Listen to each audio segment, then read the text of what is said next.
Taiwan নিয়ে চীনের আগ্রহ নতুন নয়।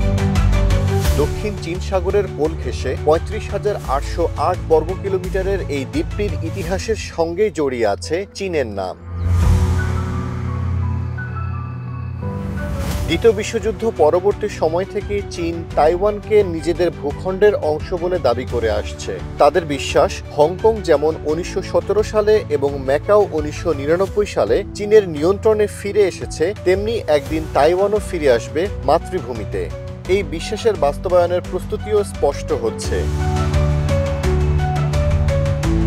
সাম্প্রতিক বছরগুলোতে দক্ষিণ চীন সাগরে চীনের সামরিক মহড়া, কূটনৈতিক চাপ ও বাণিজ্যিক কৌশল তাইওয়ানের প্রতি তাদের বাড়তে থাকা আগ্রাসী মনোভাবেরই প্রতিফলন।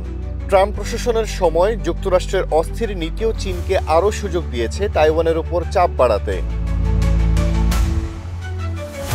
৯ অক্টোবর বৃহস্পতিবার তাইওয়ানের প্রতিরক্ষা মন্ত্রণালয় আশঙ্কা প্রকাশ করেছে যে খুব শীঘ্রই চীন সরাসরি হামলা করতে পারে তাইওয়ানে। তাদের দাবি, সাম্প্রতিক সময়ে চীনের সাইবার আক্রমণ ও তথ্যযুদ্ধ বেড়েছে, আর দেশের অভ্যন্তরে সরকার বিরোধী মনোভাবকে উস্কে দিতে সূক্ষ্ম প্রচারণা চালাচ্ছে বেইজিং। এক্সট্রিম মশার কয়েল প্ল্যান্ট ফাইবার দিয়ে তৈরি, ডেঙ্গু, চিকুনগুনিয়া বাহি সহ যে কোনো মশার বিরুদ্ধে দেয় এক্সট্রিম সুরক্ষা।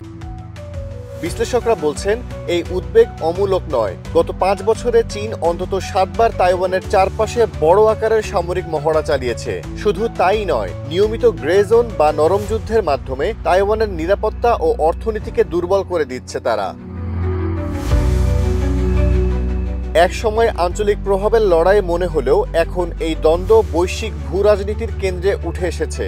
যুক্তরাষ্ট্র, জাপান ও পশ্চিমা শক্তিগুলোর সমর্থন পেছনে থাকলেও চীনের ক্রমবর্ধমান প্রভাব ও সামরিক প্রস্তুতি তাইওয়ানের ভবিষ্যৎকে অনিশ্চিত করে তুলছে।